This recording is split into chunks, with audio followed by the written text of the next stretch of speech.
नमस्कार, स्वागत है आपका। आप देख रहे हैं वर्ल्ड नाउ। इस खास शो में हम आप बताते हैं आपको दुनिया की बड़ी खबरें, वो बड़ी खबरें जिसका सीधा असर दुनिया के हर देश पर होता है। हम आपको लेकर चलते हैं दुनिया के कोने कोने में और बताते हैं क्या है हेडलाइंस, क्या है ब्रेकिंग न्यूज और क्या है बड़ी खबर। दुनिया में कौन सी खबर हलचल मचा रही है और किस खबर का हो रहा है सबसे ज्यादा असर। वर्ल्ड नाउ में आज हम जो खबरें आपके लिए लेकर आए हैं उसमें सबसे पहले बात करेंगे अमेरिका का ऐतिहासिक शटडाउन, जिसकी मियाद अमेरिका के इतिहास में सबसे लंबी हो चुकी है। 37 दिन अमेरिकी सरकार शटडाउन में जा चुकी है। आज अमेरिका में हालात कैसे हैं, लोग कितने परेशान हो रहे हैं, किस किस डिपार्टमेंट का पैसा रुका हुआ है, कहां कहां सैलरी नहीं मिल रही है, अमेरिकन क्यों लाचार नजर आ रहे हैं। अमेरिका जो दुनिया भर में सबसे ताकतवर मुल्क है, वहां सरकार फंड रिलीज नहीं कर रही है। लोग महंगाई की मार झेल रहे हैं, इन्फ्लेशन की मार झेल रहे हैं, परेशान हैं, लेकिन डोनाल्ड ट्रंप रिकॉर्ड तोड़ने में बिजी हैं।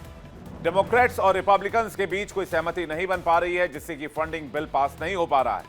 ऐसे में अमेरिका के एविएशन सेक्टर पर भी खतरा मंडराने लगा है। इसको लेकर वार्निंग भी जारी कर दी गई है। एविएशन सेक्टर पर शटडाउन का कितना असर हो रहा है, कैसे लोग अमेरिका में फ्लाइट्स की वजह से परेशान हो रहे हैं, महंगाई की वजह से परेशान हो रहे हैं और अपनी जिंदगी कूपन के सहारे, मील कूपन के सहारे बिता रहे हैं, ये भी आपको बताएंगे। फिर बात करेंगे डोनाल्ड ट्रंप की उस तारीफ की जो उन्होंने जिनपिंग की कैबिनेट की है। जिनपिंग के तानाशाही व्यक्तित्व से ट्रंप इस कदर प्रभावित हो गए कि व्हाइट हाउस में ऐसे ही कैबिनेट की उम्मीद करने लगे। आखिर ट्रंप अमेरिका में तानाशाही सरकार लाना चाहते हैं, सबसे बड़ा सवाल है। इसके साथ ही बात करेंगे ट्रंप जिनपिंग के खट्टे मीठे रिश्ते, कभी एक दूसरे को आंख दिखाते हैं, कभी एक दूसरे से हाथ मिलाते हैं, कभी एक दूसरे को पुचकारते हैं।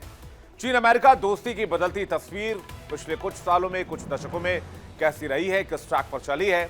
जिनपिंग के जिस नेचर के ट्रंप फैन है, उस तानाशाही रवैये के बारे में बताएंगे और बताएंगे चीन को आखिर शी जिनपिंग ने कैसे कंट्रोल किया, कैसे मैनिपुलेट किया। आखिर क्यों शी जिनपिंग को तानाशाह कहा जाता है, कौन सी नीतियां वो चीन में लेकर आए हैं जो डोनाल्ड ट्रंप अमेरिका के लिए चाहते हैं या वो उससे प्रभावित हो रहे हैं।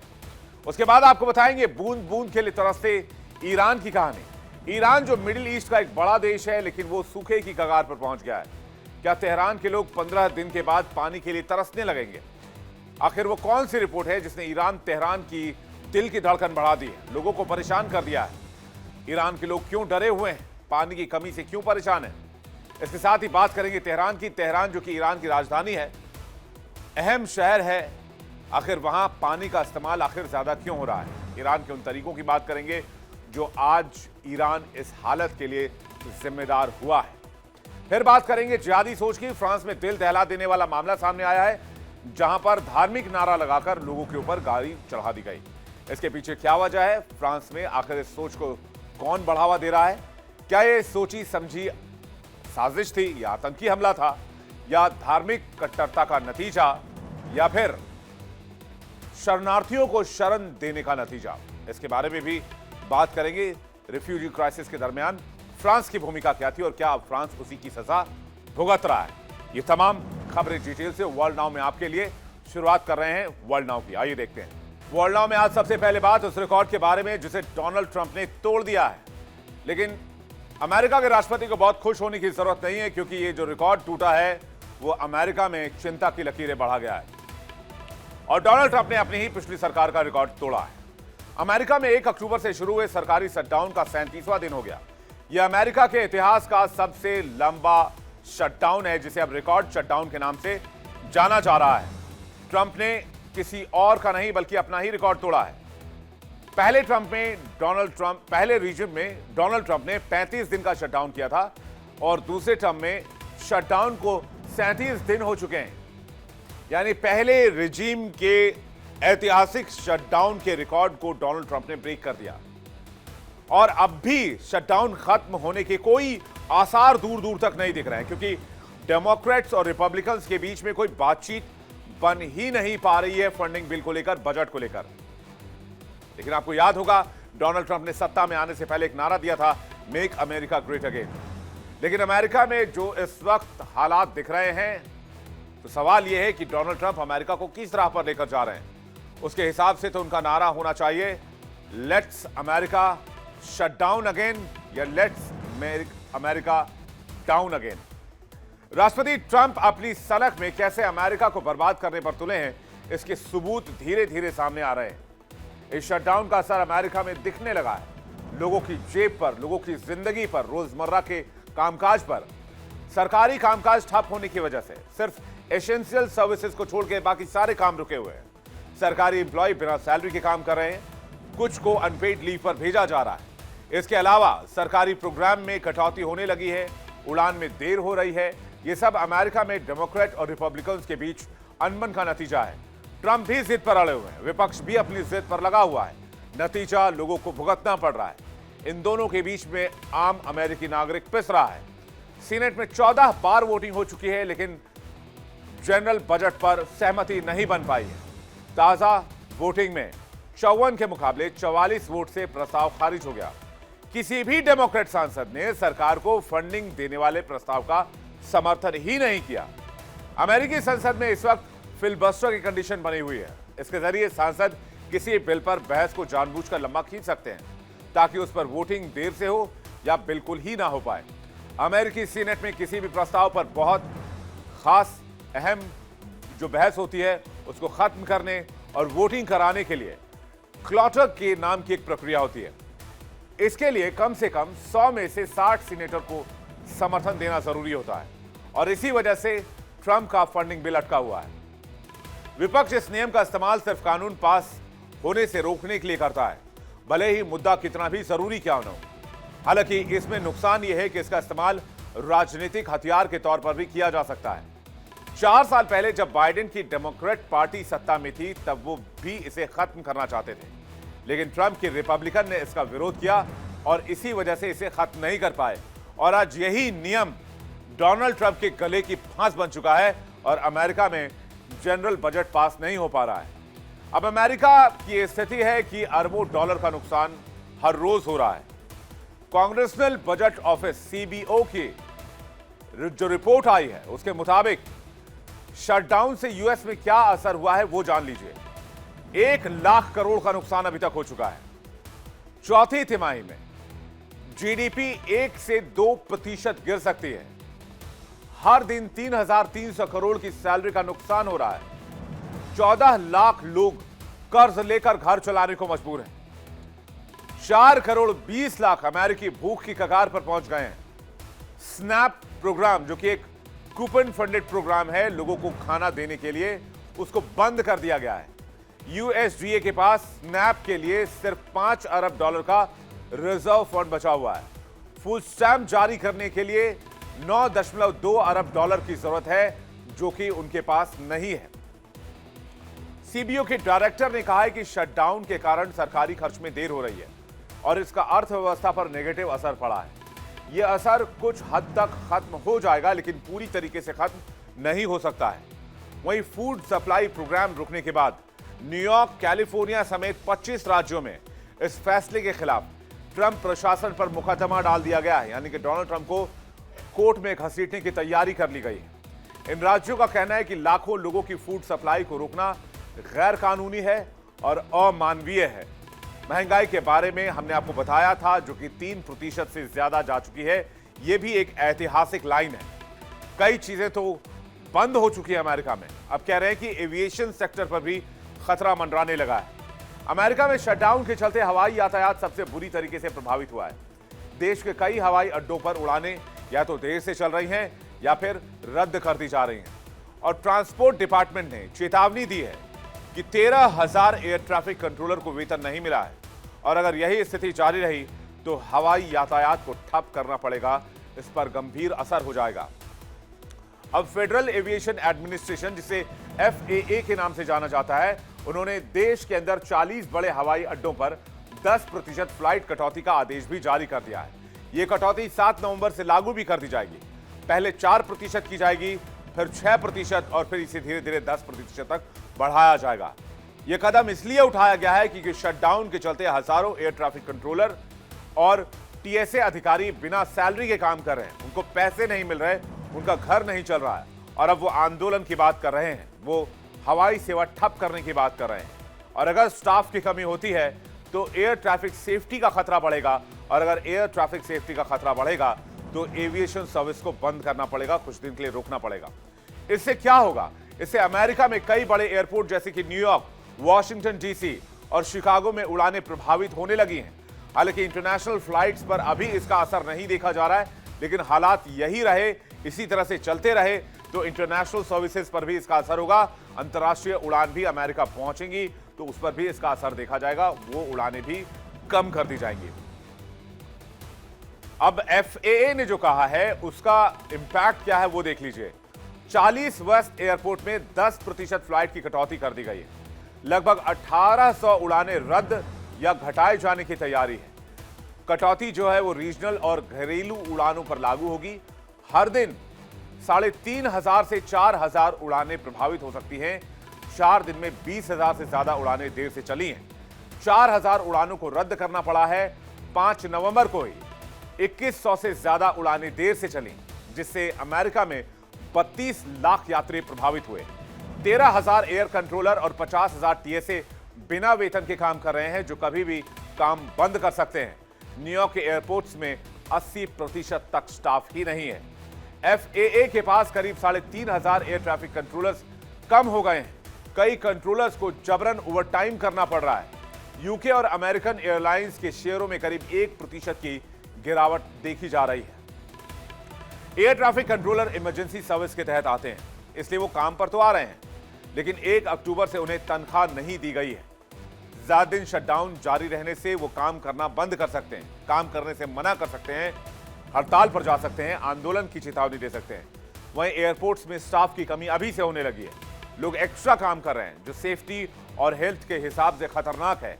और एयर ट्रैफिक कंट्रोल के हिसाब से भी ओवर टाइम करना बहुत खतरनाक है, क्योंकि एक चूक किसी भी बड़े हादसे को आमंत्रित कर सकती है, निमंत्रण दे सकती है।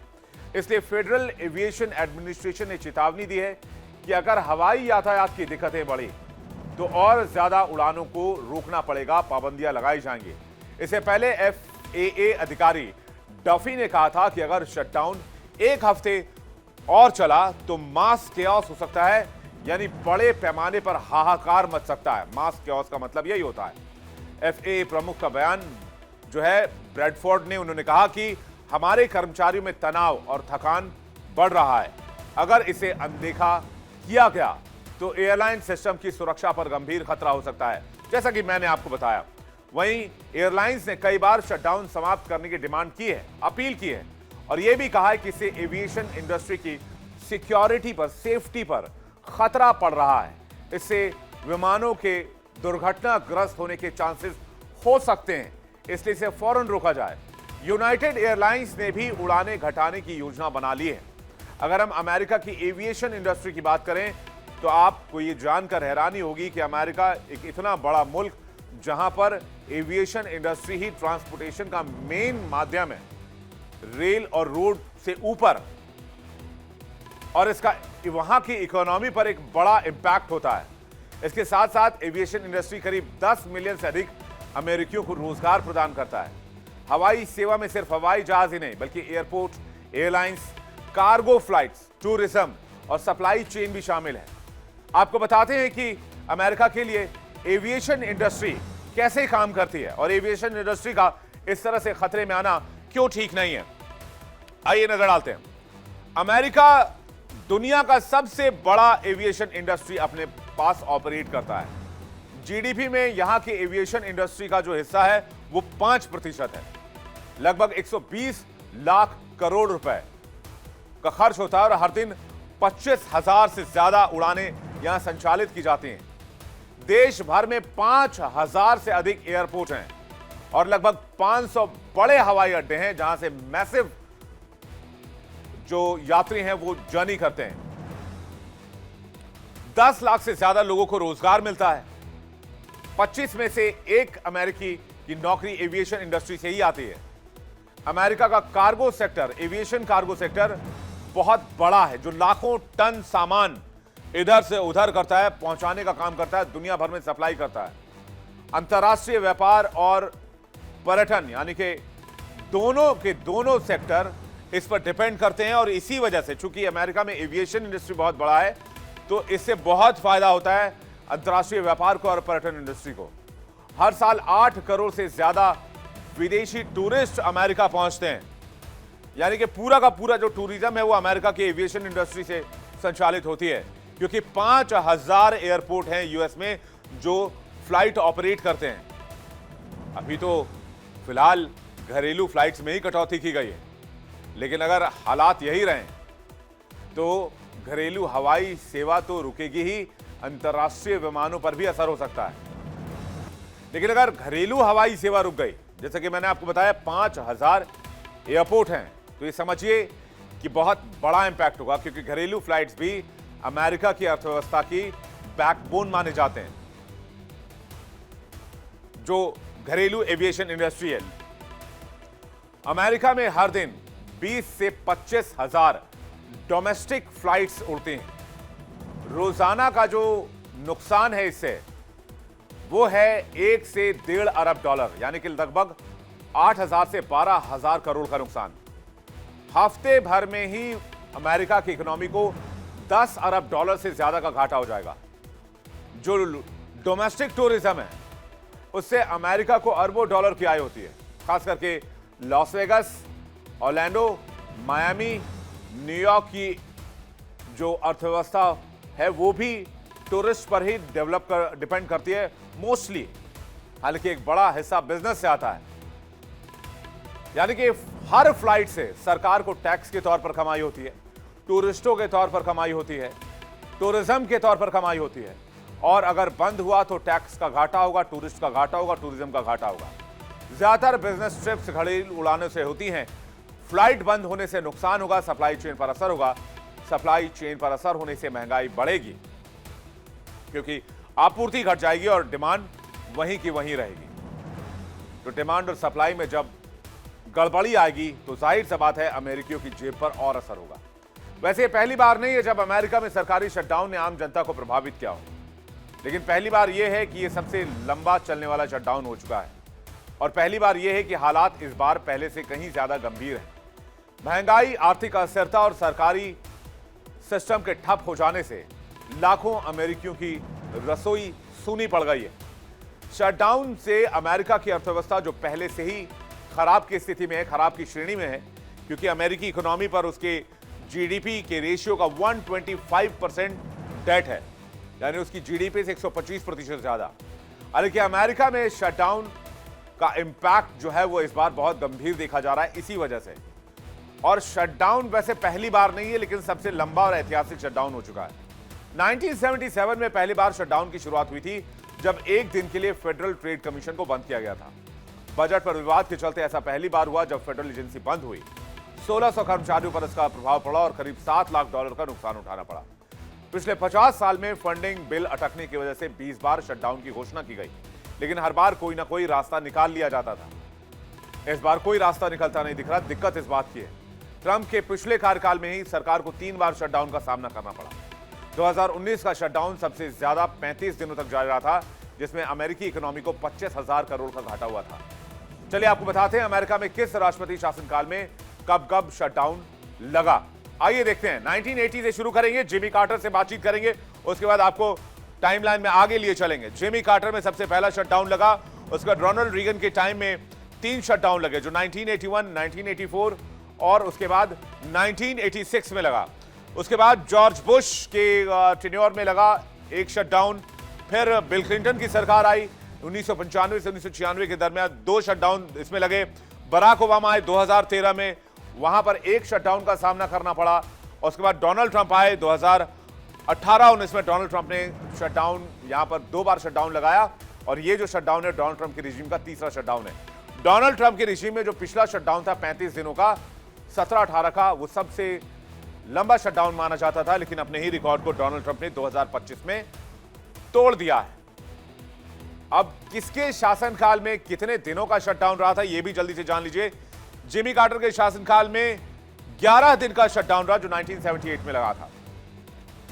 और इसके बाद जो है वो कई बड़े छोटे शटडाउन हुए, लेकिन उसका बहुत कोई इंपैक्ट नहीं हुआ, बहुत काउंट भी उसे नहीं किया गया जब जिमी कार्टर वहां के प्रेसिडेंट हुआ करते थे। फिर बात करते हैं रोनाल्ड रीगन की। 1981 में बस एक दिन का शटडाउन लगा, जो मैनेजेबल था और इससे बहुत ज्यादा नुकसान भी नहीं हुआ। फिर 1984 में 2 दिन का शटडाउन हुआ, इसको भी मैनेज कर लिया गया। फिर 1986 में एक दिन का शटडाउन हुआ, जो भी मैनेजेबल था, उससे भी परेशानी नहीं हुई। फिर आया बिल क्लिंटन का रेजिम। जब बिल क्लिंटन राष्ट्रपति बने तो 1995 में 5 दिन का शटडाउन लगा। फिर 1996 में एक लंबा शटडाउन आया जो कि बिल क्लिंटन के रिजीम में था। 21 दिन का शटडाउन लगा, इससे अमेरिकी अर्थव्यवस्था को नुकसान उठाना पड़ा।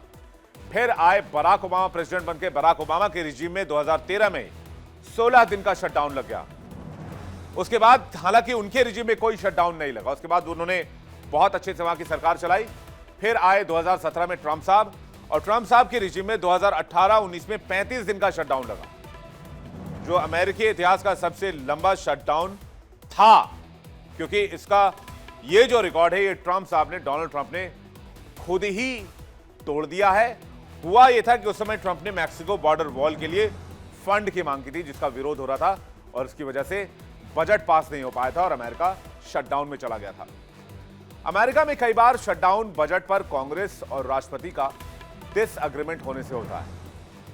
1980 से पहले तो ऐसा कोई नियम नहीं था, लेकिन 1980 में अटॉर्नी जनरल बेंजामिन सिविलेटी ने एंटी डेफिशिएंसी एक्ट की एक कानूनी राय जारी की, जिसमें कहा गया कि अगर फंडिंग में कमी होती है तो सरकार को अस्थायी बंद करना पड़ेगा, यानी कि अस्थायी शटडाउन लगाना पड़ेगा।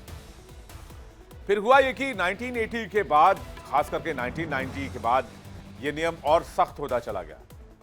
जैसे ही फंडिंग बिल समय पर नहीं बनता या फंडिंग रुक जाती है तो सरकार को एक टेम्पररी शटडाउन लगाना अनिवार्य हो जाता है, क्योंकि बगैर पैसे के फेडरल स्ट्रक्चर में फेडरल गवर्नमेंट्स नहीं चल सकती हैं और उनको सेंट्रल से पैसा आता है, तो इसमें एक अस्थायी शटडाउन जाता है जब तक फंडिंग बिल पास नहीं हो जाता है।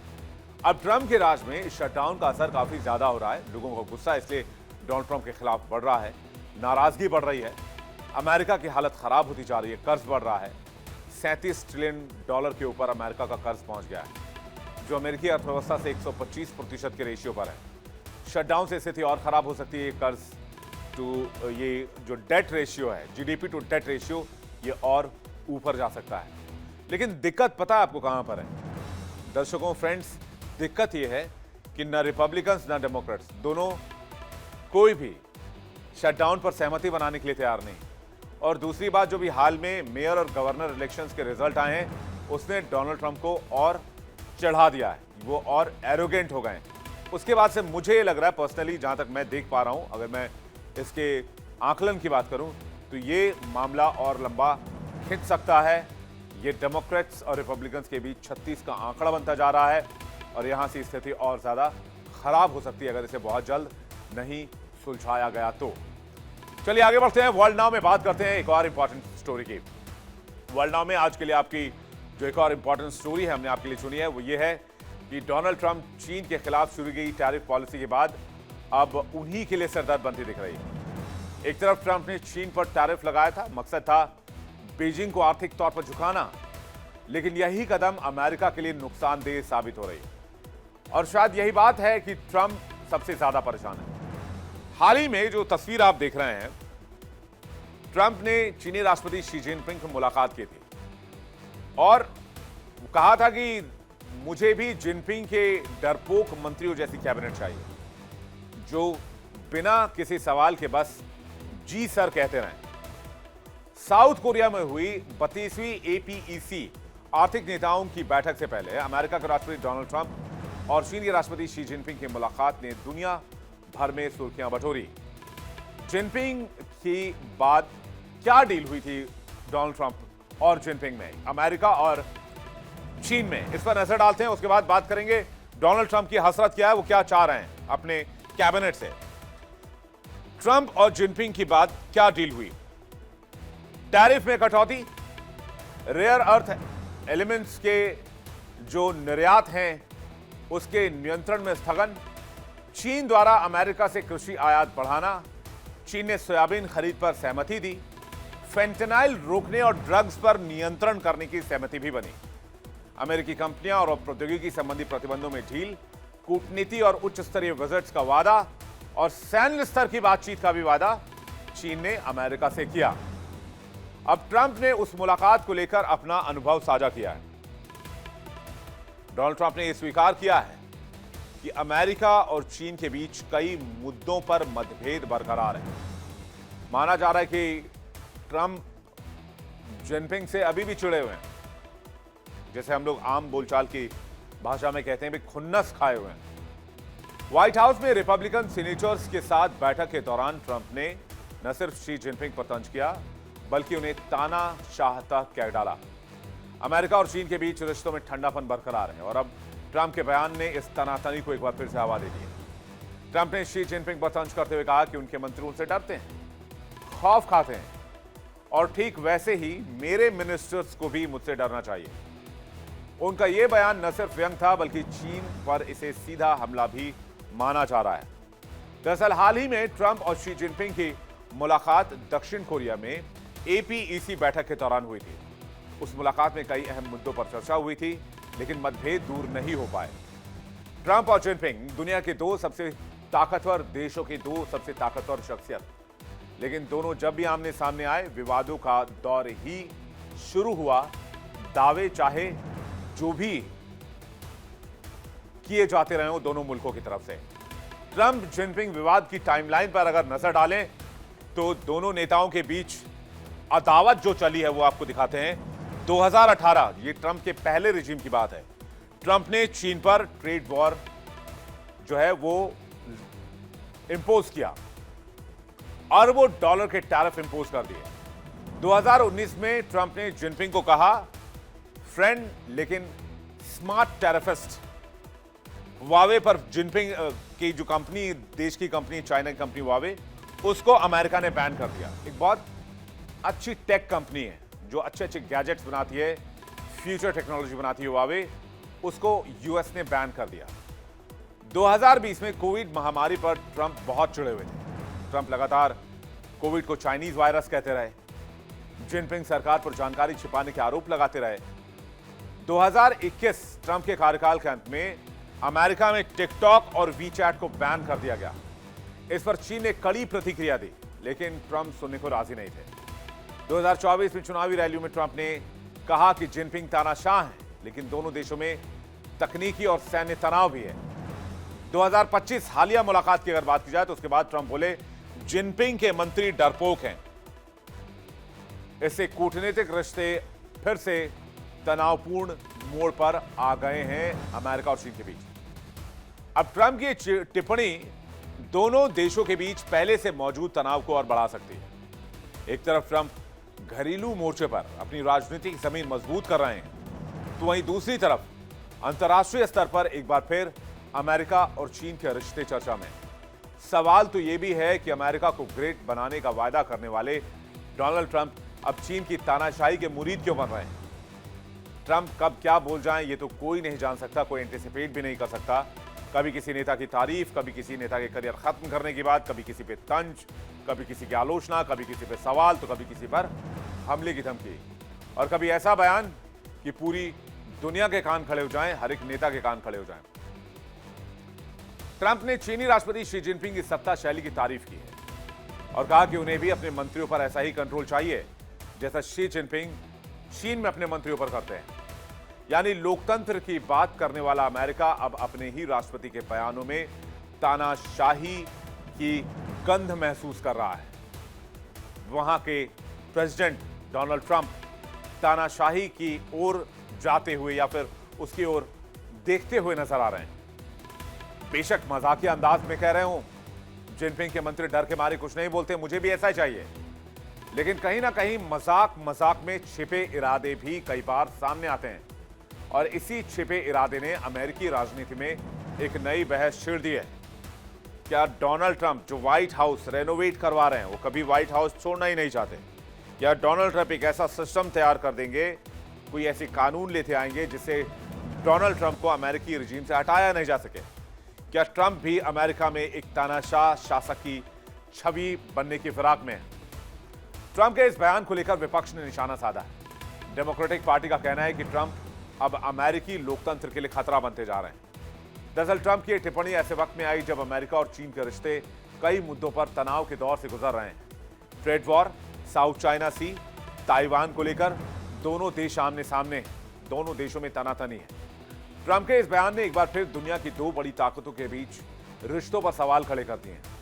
क्या यह बयान महज राजनीतिक बयानबाजी है, डोनाल्ड ट्रंप का बड़बोलापन है, या फिर अमेरिकी राष्ट्रपति की कोई नई प्लानिंग, या अमेरिका चीन के रिश्ते में दिख रही एक नई खाई? सवाल यह भी है कि चीन के राष्ट्रपति शी जिनपिंग को दुनिया के लोग तानाशाह क्यों कहते हैं। दरअसल शी जिनपिंग ने चीन में सत्ता की लगाम अपने हाथ में इस कदर दबोची है कि अब वहां किसी और की आवाज मुश्किल से ही सुनाई देती है। यहां तक कि कोई शी जिनपिंग से भी सवाल नहीं कर सकता है। कम्युनिस्ट पार्टी से लेकर सेना तक हर अहम फैसला शी जिनपिंग के इशारे पर होता है। मीडिया पर सख्त नियंत्रण है, विपक्ष चू तक नहीं कर सकता है, और मानवाधिकार तो बस नाम के रह गए हैं। यही वजह है कि कई देशों की नजर में शी जिनपिंग एक तानाशाह की तरह देखे जाते हैं, लेकिन चीन इसे मजबूत नेतृत्व का नाम देता है। लेकिन इस मॉडल को समझने की जरूरत है। क्या है चीनी शासन का मॉडल? क्या है जिनपिंग शासन का मॉडल, जिसे सो कॉल्ड तानाशाही कहा जा रहा है? चीन में वन पार्टी सिस्टम है, बस एक राजनीतिक पार्टी। जिनपिंग 13 सालों से सबसे ताकतवर राष्ट्रपति हैं। Communist party of China CPC, बाकी पार्टियां नाम मात्र की हैं और सीपीसी के अधीन काम करती है। सीपीसी बड़ा कोई नहीं है। राष्ट्रपति शी जिनपिंग के हाथ में टोटल कंट्रोल है। सरकार, सेना, पार्टी, तीनों पर एक ही व्यक्ति का एकाधिकार। और सिर्फ यही नहीं, media, social media, internet, technology, सब पर राष्ट्रपति का कंट्रोल, शी जिनपिंग का कंट्रोल, सीपीसी का कंट्रोल। चीन में मल्टी पार्टी सिस्टम है ही नहीं, इसलिए चीन में डेमोक्रेसी भी नहीं है। अब चीन में बच्चों को सिर्फ गणित, विज्ञान या इतिहास ही नहीं, बल्कि राष्ट्रपति शी जिनपिंग की विचारधारा भी पढ़ाई जाने लगी है। स्कूल से लेकर किताबों तक हर जगह अब शी जिनपिंग की तस्वीरें और भाषण सुनाए जाते हैं। जैसे पुराने जमाने के तानाशाह अपने आदर्शों को बच्चों के दिमाग में पेनिट्रेट करवाते थे, आने वाले जनरेशन तक फैलाते थे, वही काम चीन में हो रहा है। यानी शी जिनपिंग चले जाएंगे, उनकी जगह कोई और शी जिनपिंग ही आएगा। चीन में नई पीढ़ी को बचपन से ही पार्टी और नेता के प्रति वफादारी सिखाई जा रही है। एक ऐसा मॉडल जो लोकतंत्र नहीं बल्कि तानाशाही सोच को मजबूत करता है। चीन ने एक सोशल क्रेडिट सिस्टम बनाया है जो हर नागरिक के व्यवहार, खरीदारी और ऑनलाइन गतिविधियों पर भी नजर रखता है। अगर कोई सरकार की आलोचना करता है या किसी तरह से देश से सवाल भी पूछ लेता है, सरकार से सवाल पूछ लेता है, तो यह अनुशासनहीनता की कैटेगरी में आता है। उसका क्रेडिट स्कोर घटा दिया जाता है, फिर उसे फ्लाइट, जॉब, लोन, एजुकेशन, यानी जितनी भी सरकारी सुविधा है वो कम कर दिए जाते हैं या उसमें मिलने में उन्हें डिफिकल्टी आती है। ये एक तरह का नया तानाशाही सिस्टम है, जिसे आप डिजिटल तानाशाही भी कह सकते हैं। नए जमाने में एआई के युग में एआई वाला तानाशाही या डिजिटल तानाशाही।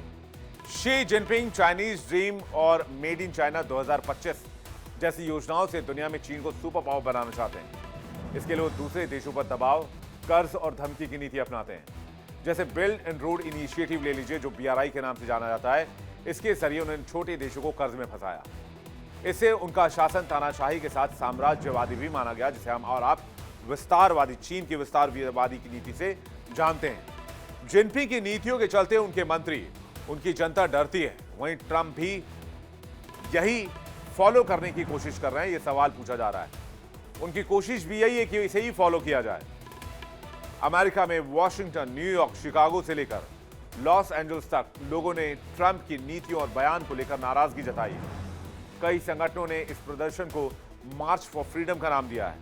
प्रदर्शनकारियों का आरोप है कि ट्रंप अब लोकतांत्रिक संस्थाओं पर दबाव बना रहे हैं, न्यायपालिका और मीडिया को निशाना बना रहे हैं और खुलेआम तानाशाही की मिसालें दे रहे हैं।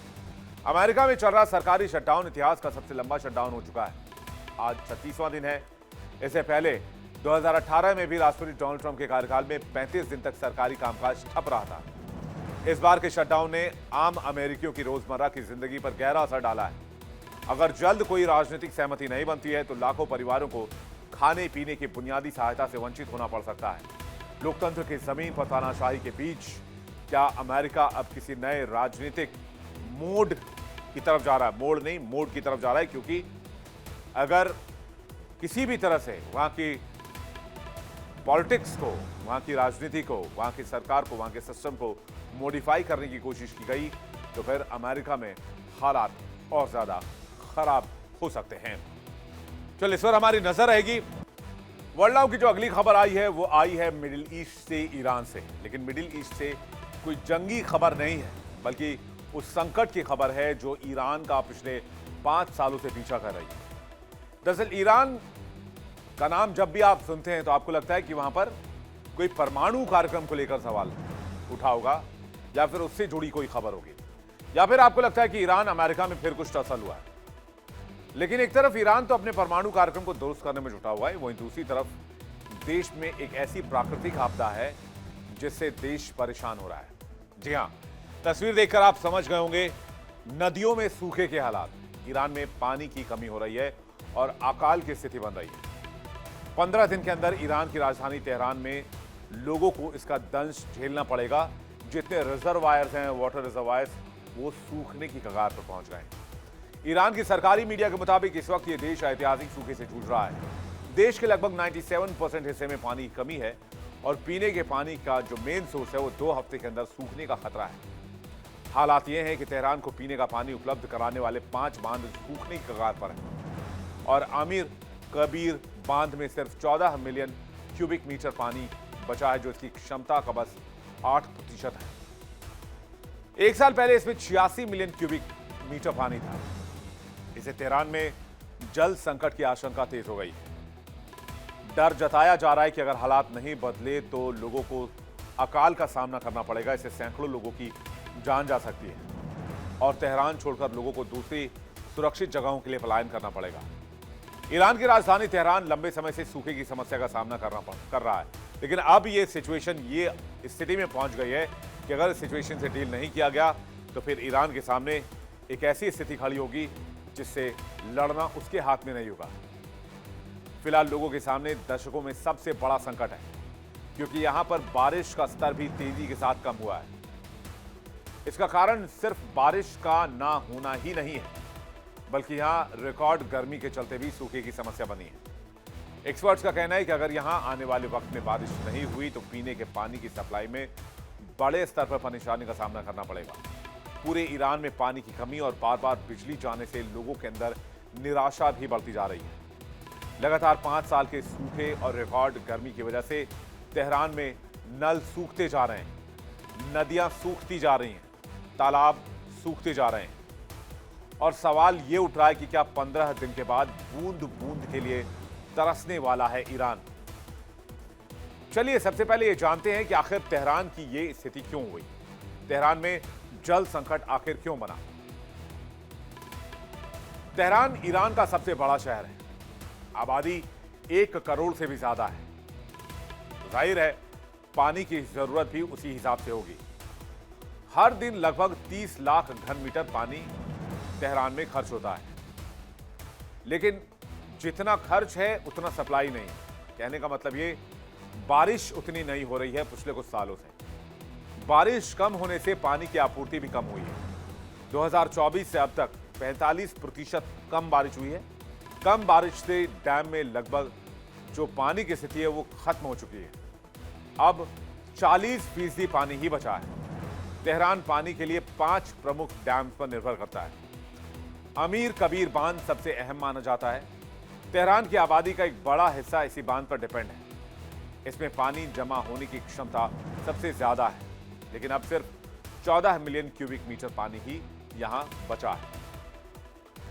ईरान के राष्ट्रपति मसूद पेजेश्कियान ने खुलेआम कहा है कि ईरान में हालात बेहद गंभीर है। राष्ट्रपति पेजेश्कियान ने लोगों से बिजली के कम इस्तेमाल की अपील की है और 20% कटौती करने की अपील की है। तेहरान में सरकारी इमारतों और अन्य जगहों को नियमित तौर पर बंद रखा जा रहा है ताकि बिजली बचाई जा सके। इससे कारोबार को आर्थिक नुकसान की शिकायतें आ रही हैं, लेकिन ईरान की सरकार खुद मानती है कि पानी का संकट इससे ऊपर है, हालांकि इसे टाल लिया जाएगा। सरकार अस्थायी उपाय कर रही है, लेकिन सरकार मानती है कि सिर्फ समस्या को ढकने जैसा होगा, इससे समस्या खत्म नहीं होगी। कुछ अधिकारियों ने चेतावनी दे दी है कि कुछ ही हफ्ते में पानी के इस्तेमाल में भारी कमी नहीं की गई तो तेहरान के कुछ हिस्से में डे जीरो के हालात का सामना करना पड़ सकता है, यानी कुछ हिस्सों में एक भी बूंद पानी नहीं पहुंचेगा। ऐसे में लोगों के घरों के पानी के नल बारी बारी से बंद कर दिए जाएंगे और पानी की सप्लाई स्टैंड पाइप या टैंकर के जरिए कराई जाएगी। डे जीरो कॉन्सेप्ट क्या है? जिस तेहरान में डे जीरो की बात की जा रही है, ये डे जीरो कॉन्सेप्ट समझते हैं। डे जीरो पर क्या होता है? घरों में पानी की सप्लाई पूरी तरीके से बंद कर दी जाती है, अस्पतालों और जरूरी सेवाओं को प्राथमिकता दी जाती है, घरों को पानी तय मात्रा में ही दिया जाता है, मतलब जितनी जरूरत होगी उससे एक बूंद ज्यादा नहीं। बारी बारी से अलग अलग कॉलोनियों में, अलग अलग मोहल्लों में पानी बांटा जाता है। यहां ऐसी स्थिति में लोगों को एक एक बूंद के लिए संघर्ष करना पड़ता है। ऐसी स्थिति में आर्थिक तौर पर मजबूत या अमीर लोग तो घर की छत पर पानी की टंकी लगवा सकते हैं, लेकिन गरीबों को संघर्ष करना पड़ेगा। अगर बात ईरान की करें तो ईरान मिडिल ईस्ट का एक बड़ा देश है, जिसमें ज्यादातर इलाका रेगिस्तान या पहाड़ी इलाका है। यहां का मौसम ज्यादातर शुष्क रहता है, गर्मी रहती है। ग्लोबल वार्मिंग की वजह से इस इलाके में तापमान बढ़ा है, जिससे बारिश कम हुई है। इसे क्लाइमेट चेंज का एक इंपैक्ट माना जा रहा है।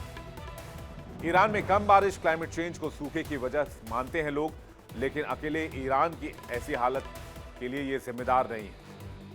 ईरान को प्रकृति ने जितना पानी दिया है, कई दशकों से उसने इससे ज्यादा पानी का इस्तेमाल किया है।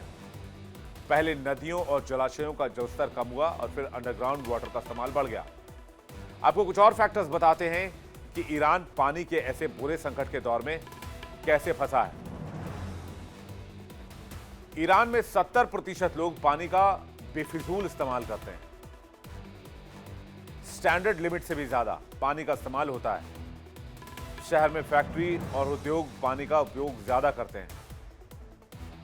शहरी इलाकों में पानी को बचाने का कोई ठोस सिस्टम नहीं है, या पानी को वापस धरती में पहुंचाने का भी कोई ठोस सिस्टम नहीं है। रिसोर्स मैनेजमेंट की नाकामी। 90% पानी का इस्तेमाल खेती के लिए होता है।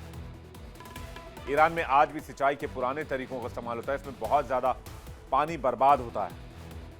उन फसलों को उगाया जाता है जिसमें पानी ज्यादा खर्च होता है, जैसे कि चावल और गन्ने जैसे फसलों की खेती बहुत होती है। इसके अलावा जो खराब जल प्रणाली है वो भी एक दिक्कत है। शहरों में पुरानी और टूटी फूटी पाइपलाइंस हैं, जिससे पानी रिसाव होता है, पानी बर्बाद होता है, पानी लगातार बहता रहता है। रिसाव और डैमेज्ड पाइपलाइन की वजह से सालाना लाखों लीटर पानी बर्बाद हो जाता है। तेहरान में पानी का 22% हिस्सा खराब पाइप की वजह से लीक हो जाता है, बर्बाद हो जाता है। अब आते हैं ग्राउंड वाटर पर, जो आखिरी उम्मीद है। लेकिन ग्राउंड वाटर का इस मात्रा में दोहन हुआ है कि ग्राउंड वाटर भी खाली होने के कगार पर है। 70% से ज्यादा कमी आई। जमीन हर साल 25 सेंटीमीटर तक धंस रही है। पानी की रोक को सहने वाली चट्टानें भी ढह रही हैं। अब पानी कम होने की वजह से संकट सिर्फ एक नहीं है कि पीने के पानी की किल्लत हो जाएगी, घर में पानी नहीं आएगा। इससे फसलों का नुकसान होगा, खाने पीने की दिक्कत बढ़ेगी और जो बिजली उत्पादन की क्षमता है वो भी खत्म। जलाशय खाली होने से हाइड्रो पावर उत्पादन ठप हो गया है। गैस से चलने वाले प्लांट एसी और पानी के पंपों से बढ़ी मांग पूरी करने में जूझ रहे हैं। जुलाई महीने में बिजली की मांग 69,000 मेगावाट तक तेहरान में पहुंच गई थी। करीब 62,000 मेगावाट जरूरी सप्लाई की मांग से काफी ज्यादा थी। जहां हर रोज 2 से 4 घंटे तक बिजली की कटौती आम हो गई, जिससे लोगों में गुस्सा बढ़ने लगा और सरकार ने बेबसी डिक्लेयर कर दी। आज ईरान जिस स्थिति में है उसकी वजह वो खुद है। ईरान ने सालों पानी बर्बाद किया। जल संसाधनों का प्रबंधन सही तरीके से नहीं किया गया।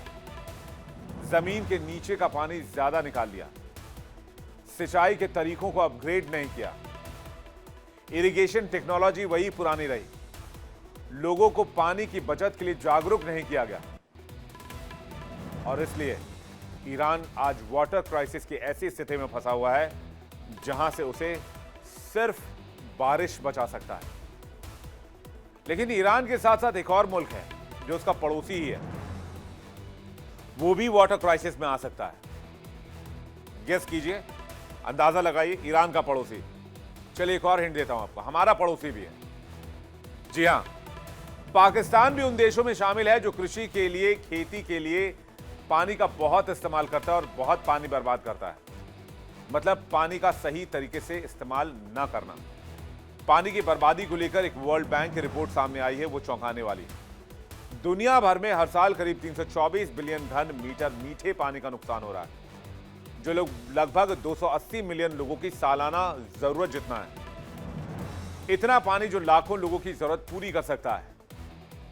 खेती में पानी की जरूरत है जहां, वहां बहुत ज्यादा इस्तेमाल किया जाता है माफ कीजिएगा, और तकरीबन 25 से 33% पानी बेकार चला जाता है। कई इलाके में पानी जहां ज्यादा चाहिए वहां पानी कम पहुंच पाता है। इलाके पहले से ही सूखे और गर्म हैं, वहां पानी की बर्बादी ज्यादा हो रही है। पाकिस्तान में भी पानी का, मीठे पानी का इस्तेमाल अप्रभावी तरीके से हो रहा है। वो तो उसे भारत का शुक्रिया मनाना चाहिए, भारत का शुक्रिया अदा करना चाहिए, क्योंकि भारत ने अपनी नदियों का 80% हिस्सा पानी पाकिस्तान को दे दिया। और ये हमारी पॉलिसी थी कि हमने अपने पैर पर कुल्हाड़ी नहीं मारी, हम अपना पैर लेकर कुल्हाड़ी पर कूद गए। और इसलिए पाकिस्तान को पानी का महत्व कभी समझ ही नहीं आया। लेकिन मई 2025 के बाद, खासकर पहलगाम अटैक के बाद, ऑपरेशन सिंदूर के बाद, हमने इंडस वाटर ट्रीटी को होल्ड कर दिया। अब पाकिस्तान को समझ आएगा कि पानी का महत्व क्या होता है, क्योंकि अब पानी बहुत बर्बाद हो रहा है। पाकिस्तान में खेती के लिए इस्तेमाल होने वाले पानी में लगभग 30% पानी बेकार चला जाता है। यह समस्या खासकर उन इलाकों में ज्यादा है जहां पानी पहले से कम है। पानी की कमी की वजह से न केवल फसलें प्रभावित होती हैं, बल्कि लोगों की आजीविका भी खतरे में पड़ती है।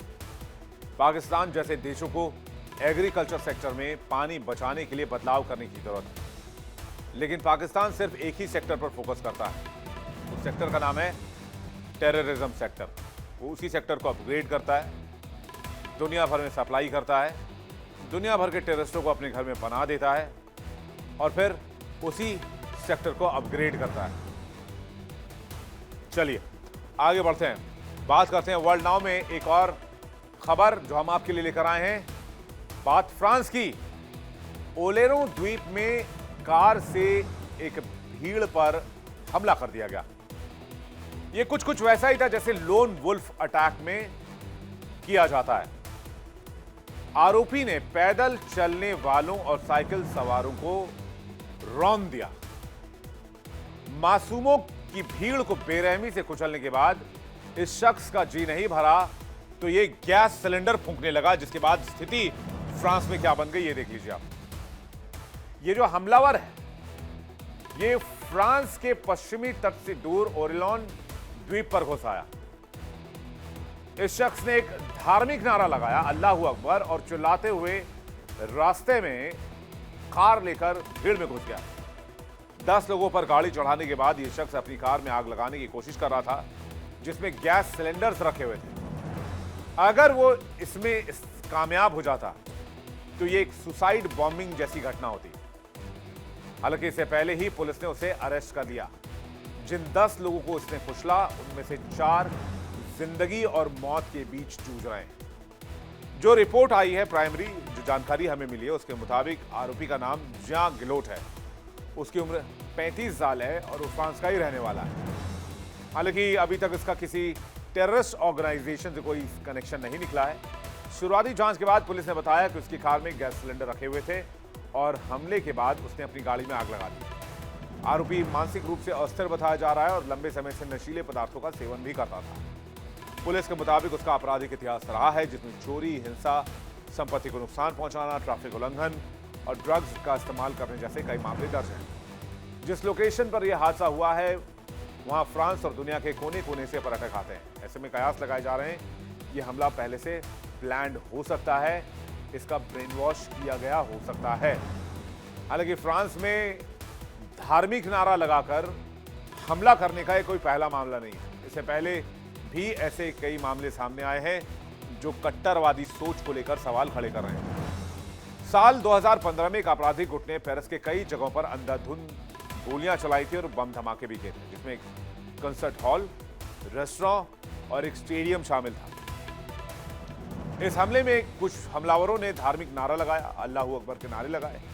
हमले में 130 लोग मारे गए थे। 2016 का नाइस अटैक, एक व्यक्ति ने ट्रक चलाकर नाइस शहर में भीड़ के ऊपर गाड़ी चढ़ा दी, उसमें भी धार्मिक नारा लगाया गया था।